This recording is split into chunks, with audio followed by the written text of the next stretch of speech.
What's up, YouTube? It's Max in the Box here, answering some questions on the Mad Heathen channel for Mazza.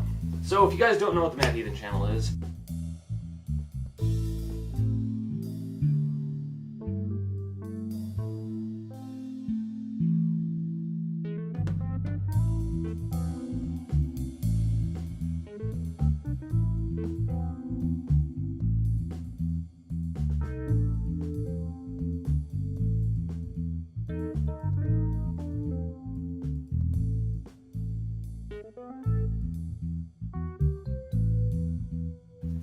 so Mazza's asked a question: what would life be like if the decision were left up to me? And it's kind of the, what kind of world would you create if you were God?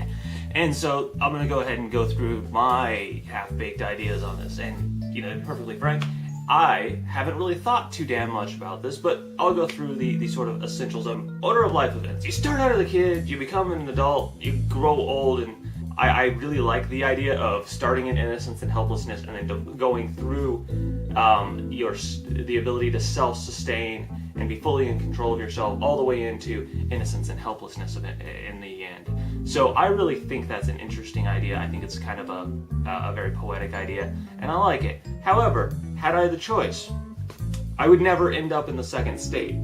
The first state I enjoyed the process of, and it's created some fond memories for me, and clearly from my perspective it's going to be necessary to learn, and I wouldn't want to change the fact that people get to learn and get to experience the sense of elation that comes with learning something new, because that experience is something that drives me on a daily basis. I love that experience. It's why I read as much as I do.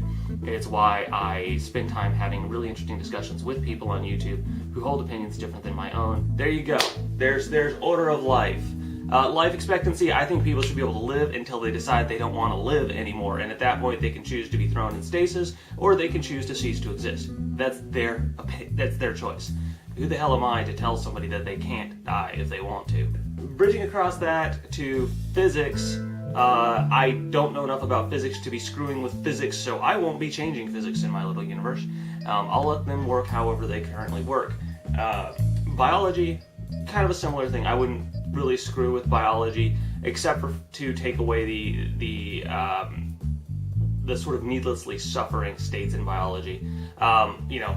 Viruses and things like that, and have a system in which that those things that make animals in general suffer without it being necessary for that. It's not really a necessary thing, and I would try and remove as much sort of needless suffering as possible. That's a really frustrating part of life, is hurting for no reason other than some other non-self-aware thing is attacking your body. I think I'd also make the body more robust, probably more able to handle whatever the desire of the individual is.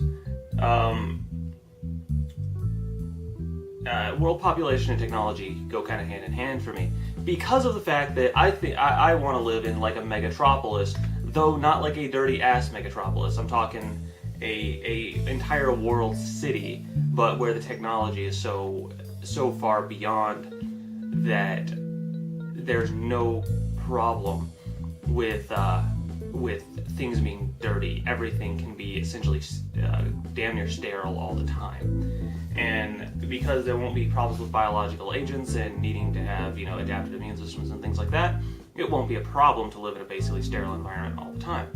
So, but that would allow people to, and even though this is a megatropolis, I wouldn't want to cramp people in it. I would, people should be allowed to have essentially whatever space they need, but I would have basically the entire world, a city that's clean, and then nature, the areas of nature would be preserved areas of nature for the purpose of experiencing nature, because as pretty and as interesting as I think the rest of nature is, to me it's not what's interesting. To me, people are what's interesting. So in my world, there's a lot of people.